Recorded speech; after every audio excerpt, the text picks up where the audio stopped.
How's it going, everybody? This is BeatTheBush. Today, I'm going to talk about my travels in Taiwan. I was there for about a month, and I've been there, if you add it all up, probably 3 to 4 months or so in total over my lifetime. I'm kind of a foodie, so I seek out a lot of really, really good food, and many times, the things that has the highest rating on Yelp or on Google Maps is not always the best. Many times maybe an influencer talked about it, and then when you actually go there, it just tastes so-so.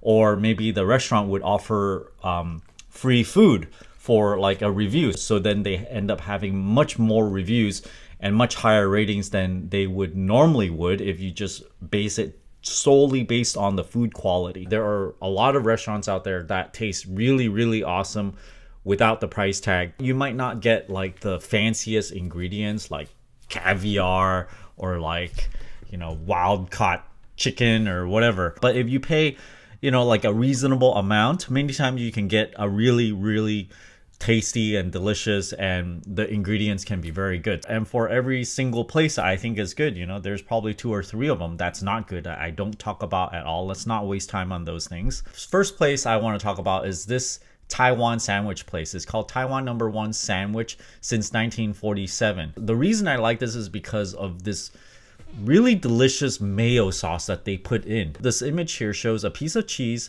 some pork sung, it's like dried shredded pork with flavor added to it, and some taro. I don't recommend this one particular. I recommend their standard sandwich, which just has ham and cheese in it. That is really, really good on its own. So give it a try. This is a chain in Taipei, so you can pretty much find it in several locations. So they all taste pretty much the same, but the pricing of these sandwiches is just a little bit higher than what you would get at 7-Eleven, but it's way tastier than what you can get there. And by the way, as I'm listing these, I'm going to put the address of these things down in the video description below, so you can just cut and paste it. Some of them have more than one location. Not all locations are always the same for all of these different chains. This video is brought to you by Bankrate. Actually, they're not really a sponsor. It's just, whenever I talk about high yield savings accounts, if you guys are interested, that's where you should park most of your money, your cash that is not invested. I'm not saying park all of your cash there, but if you're interested in getting the highest yielding interest savings account, you can find one over there, and if you use my link, you can help support this channel. Check out the affiliate link down in the video description below. Here's a pork chop place. I thought this was particularly delicious. The pork chop is fried very, very well. It's not greasy at all. When you bite into it, there's a huge crunch. However, there's a downside to it because of shrinkflation. The thickness of the pork chop used to be thicker, but now it's like paper thin. It's only like maybe a 1/4 inch or so. So that's the downside. However, the flavor is still there. Tastes really awesome. It doesn't even cost that much. You can basically even buy 2 of them if you want. I forget exactly how much it is, but on the order of like $5 USD or less or something. Here is a fried chicken place. They're open from 5:30 to midnight. When they're open during peak time around 7 p.m. or so, you're gonna have a line, maybe like 45 minutes or so. So if you show up right around 5:30, you don't have to wait as long, maybe like 5 or 10 minutes or so. So check out their fried chicken. They fry it on the spot. So when you get it, it's piping hot. It's very, very juicy. And this is the traditional kind of Taiwanese snack, street food, fried chicken thing. It's like really big, but it's thin. And this is generally chicken breast, but they make it so well that it tastes really, really juicy, and you don't mind that it's chicken breast.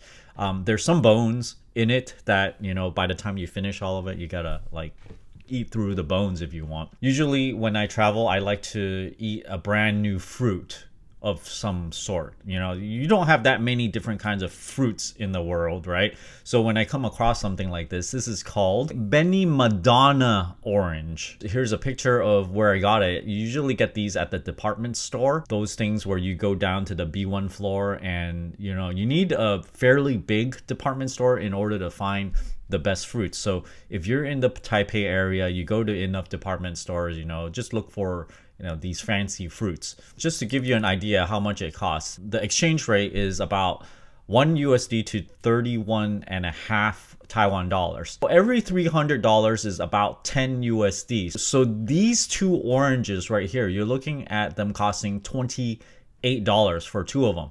You can get slightly smaller ones So that's 560 Taiwan dollars. So that's $20.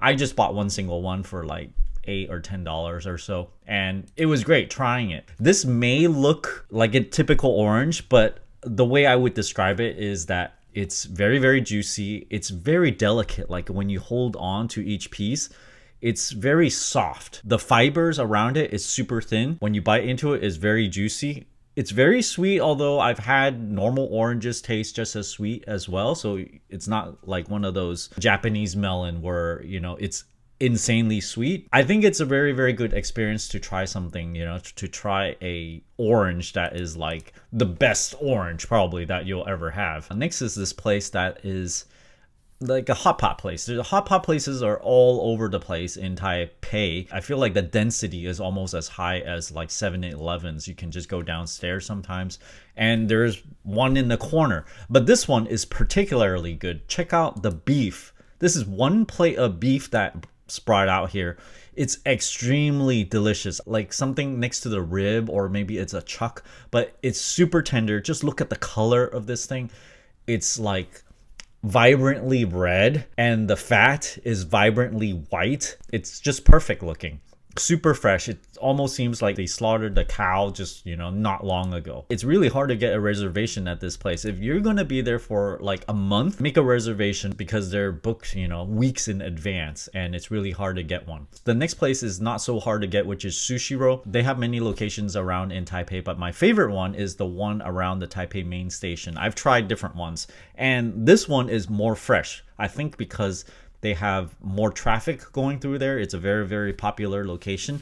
And going to Sushiro, it's similar to Kura Sushi, which we have one over here. I think it's in Cupertino in the Bay Area of California. My logic from reading articles here and there is that many times they have a new shipment of the fish come in, likely around Thursday or Friday. So if you go eat there Friday afternoon or Friday night, it's the freshest. They just got the shipment, so because they want to load up on their stock of fish before the weekend, because many times they don't deliver on weekends, so they need to stock up to have enough on Saturday and then Sunday. And in my experience, this is somewhat true. Whenever I go on Fridays, they taste especially good. They taste especially fresh. So check out these dishes over here. There's an octopus on the right. There's an arc shell in the back, which is something somewhat rare. You can't get it in the States easily.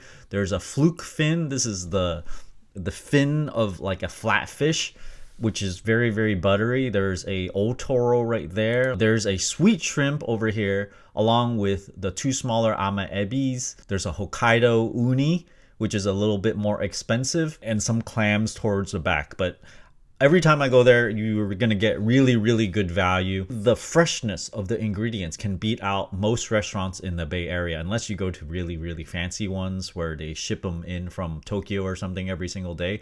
Those would cost maybe like $200 per person. So the quality is there if you go to the Taipei main station Sushiro. Here's a snow crab.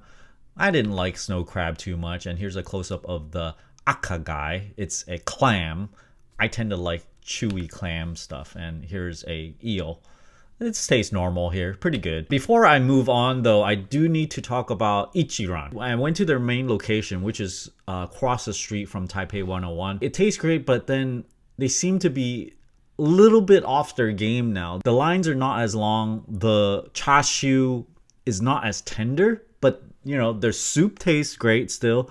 The noodles taste great. It's just slightly off their game, but because I like their ramen so much, I still would go anyway. Now here is Creamia. I used to really, really like this place. They used to have like really, really premium creamy ice cream. That's about 3 or 4 years ago, before the pandemic. It's just not the same. Like when you taste the ice cream, it tastes similar in terms of texture, right? It's very thick as McDonald's ice cream cone. But the special thing about Creamia is that when you eat it, you can taste the richness of the cream, the heavy cream that they use that's in it. But you can't taste that anymore. The texture is the same. The sweetness is the same. I feel like they changed the recipe here, and everybody notices, it seems like, in terms of the crowd. if you look at any Creamia now, there are no lines anymore. There used to be when they have fewer locations. The lines used to be like out the door and you have to wait like 20-30 minutes to get in. So many of these restaurants seems to be like that. They open one up, they're very, very successful, and then after they open a few locations, maybe the cost gets too expensive, so then they end up costing down for one reason or another, and they don't taste the same anymore. So it's like a typical cycle for restaurants. They're popular, and then they're not. It's like 1 out of 20 or 30 restaurants that are able to remain consistency over a very long period of time. Many of them, they're hot for like 2 or 3 years or so. So this whole list that I'm mentioning here, it's probably going to change. Let's move on here. Instead of Creamia, you probably should try I Am Donut instead. This place has a very simple type of food. You can only order one thing, which are donuts, but they're filled with a lot of different creams. Why is it delicious? Look at the menu over here. I don't recommend the original. I've only had the custard, which was really, really awesome, and also the pistachio cream. The pistachio cream is $108, so that's about what, $3, $3.50 or so. And here's a picture of the cream and a standard donut with no cream in it. The donuts are freshly fried. The best part of the whole store is the cream. I ate the pistachio cream. You have this mouthful of pistachio flavor. This is very rare. You eat it, it's just so enjoyable. I just loved it. I would go get it again next time. I'll probably try like 4 or 5 of them at the same time next time. Rice is something I feel like eating once in a while, so I would search out where they have such a thing. This is basically a kind of like a runny egg omelet thing, one of those viral ones where they put it over a piece of hamburger. It's not all hamburger. They mix a bunch of other stuff in it, so it's not just beef inside. The thing I like about this is the sauce. The sauce is supposed to be a demi-glace sauce, and you have to first get a bunch of beef bones, roast it so that you get all the juice come out, and then you got to go through this whole process, put in carrot, celery, a bunch of different things, and you keep on reducing it. Oh my gosh. Takes hours and hours to make. But I think this place actually does not make demi-glace sauce. This is not actual demi-glace sauce. It's similar. It's probably a quicker way to make it, and it's more like a gravy. Still, I like it a lot because the omelet is, nice and soft. We'll take a look at inside of the hamburger here. The hamburger tastes really awesome too. Kind of like a comfort food for me. There's also this German pork knuckle thing that I had. It tastes awesome. Why? Is because they marinated it very well. The flavor goes all the way through. It's fried so well that it's super duper crispy. It comes with a little bit of mustard that you can dip this juicy, and yet sort of like they preserved it a little bit in salt. That's why the coloring of the meat is a little red. And then you get the salad, and there's like a corn soup type of thing. But it's very, very delicious, like nice and crispy skin. And then you get a lot of ligaments and tendons to eat with this pork hock thing. I would highly recommend going there. It's a little bit of a walk away from the MRT station though.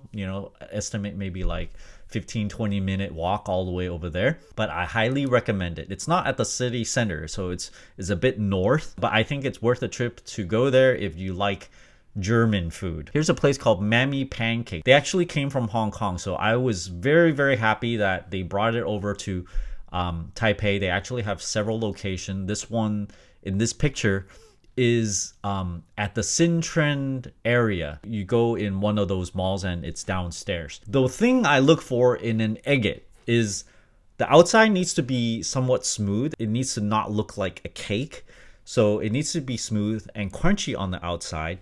The inside needs to be not completely filled so that it's completely solid. It needs to be probably like 1/3 air to half air, and the rest is filled with the dough. It needs to have a nice vanilla and eggy flavor, but the eggy flavor cannot be too overpowering. That's what I think a really, really good egget pancake is. And at this place, it tastes great. It tastes awesome. I would recommend it. Near that area is Don Donki. Don Donki sells a lot of Japanese cosmetic type of thing, face cleaners, a lot of different kinds of foods. They're not the cheapest around. They're just a little bit higher than normal. For example, this instant noodle here. You can probably get it for a little bit cheaper at a convenience store, but they actually don't sell this this version of it, so you might have to pay a little bit more if you want this particular version, which is like a spicy instant noodle thing. It actually has real pork inside. I think it's pork. And the thing I like best about Don Donki is that it seems like their sushi is refreshed every single day. So if you eat there, it's almost as good as Sushiro. So I wouldn't actually mind having that as dinner. So, you know, if you go there, plan on eating just the sushi for like one of your meals there. So check out what I got over here.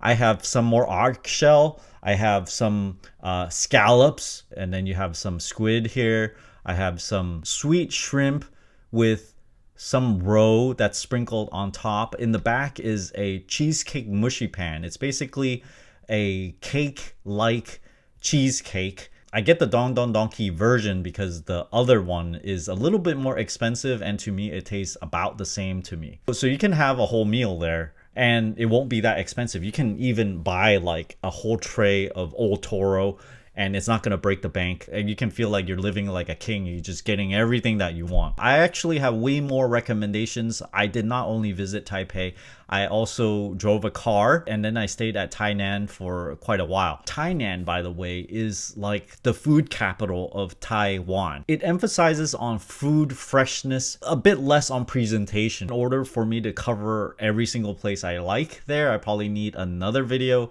on food for Taiwan. If you guys are interested, let me know. I'll make a follow-up video on that. But for all of these places, I'm going to list them in the order that I talked about in this video. I'll put the address down in the video description below. Thanks for watching this video. I hope you guys enjoyed it. And if you're visiting Taiwan, go and try those places out and let me know what you think. None of these restaurants are sponsored. I really do like them. Do note that sometimes whenever you go somewhere, it matters what you order. And it also matters how soon after I talk about it, because the quality could definitely shift over time. Let me know if you try any of these things. Follow up, post a comment somewhere in any of my videos, and let me know that you tried it and if you really like it or not.